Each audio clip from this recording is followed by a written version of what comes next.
Allahu Allahu Allahu Allah Allahu Allahu Allahu Allah.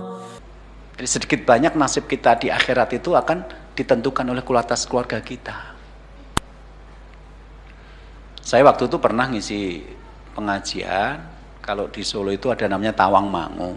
Tawangmangu itu kalau orang Jakarta kayak di puncak, berbukit-bukit, pemandangannya indah, air jernih mengalir sepanjang tahun.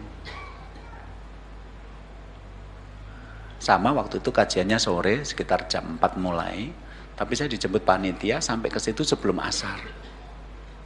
Kemudian panitia bilang, "Ustadz nunggu dulu ya, jamaahnya belum ada."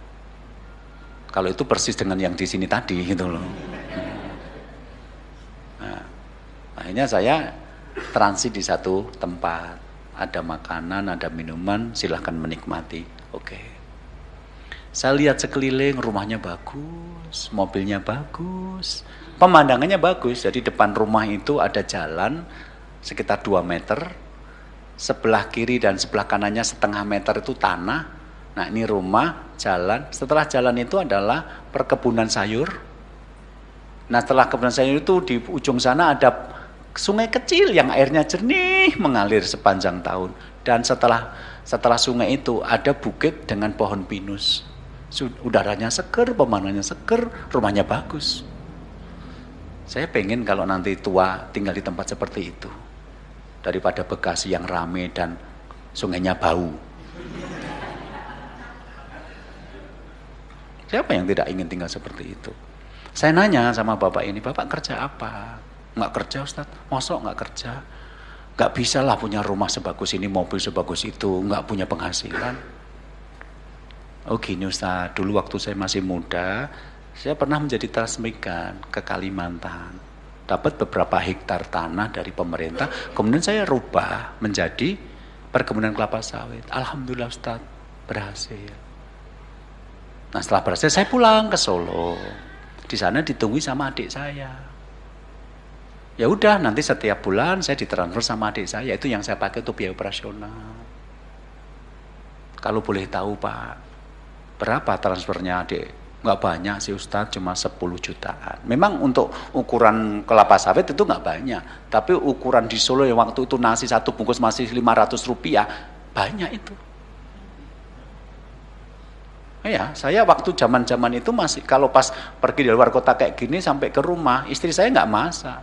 Kenapa? Waktunya habis. Kita ngobrol berdua. Makanya untuk makan kita beli nasi bungkus lewat depan rumah, 500 rupiah. Jadi beli 2000.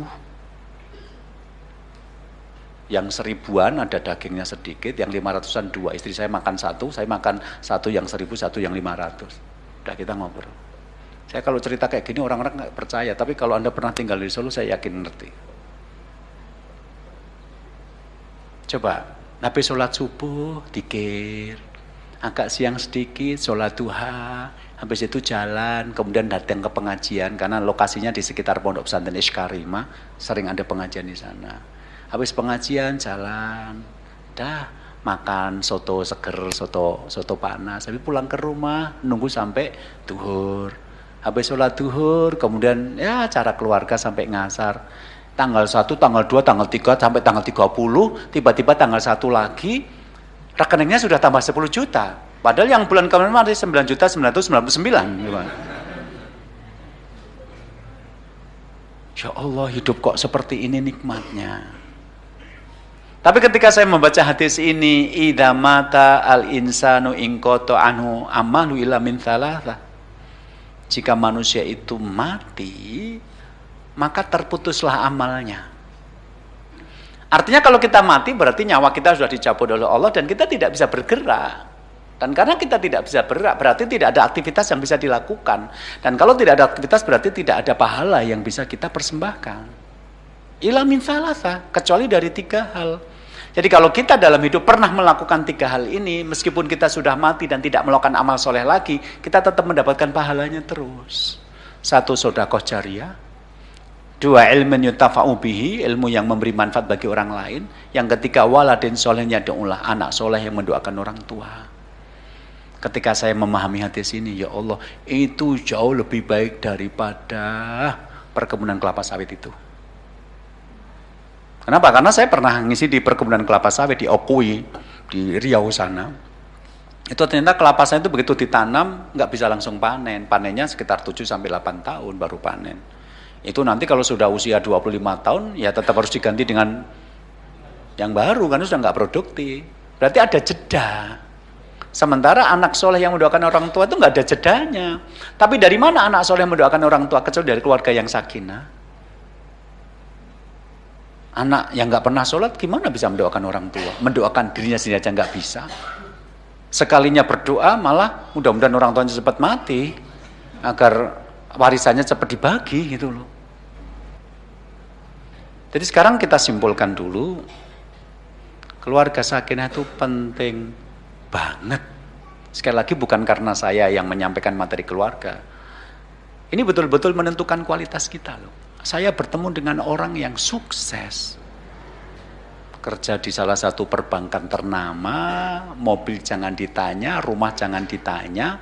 Dia kerja di Bandung, anaknya di Solo. Setiap bulan ngirim uang, nggak ada masalah. Suatu ketika datang ke tempat saya nangis.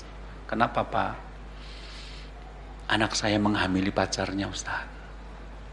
Jadi saya gagal sebagai orang tua. Saya bekerja untuk bangun rumah, belikan mobil, tapi anak saya seperti itu. Maka saya resign dari pekerjaan saya. Sekarang saya nemeni anak saya tiap hari untuk datang ke pengajian-pengajian agar dia berubah menjadi laki-laki yang lebih baik. Artinya apa yang dia kerjakan selama ini, bangun rumah yang dibanggakan sama tetangga, hancur semua gara-gara anaknya seperti itu. Maka ini menjadi sangat penting untuk kita kaji. Satu, karena dia indikator kesuksesan. Dua, karena dia menjanjikan masa depan, baik dalam arti menikmati masa tua maupun mengakhirinya dengan husnul khotimah. Kemudian yang ketiga, karena dia menjadi masa depan akhirat kita, bahkan ketika sudah mati, kita meninggalkan anak cucu yang tetap beriman, Allah akan mempertemukan kita di surga nanti, insya Allah.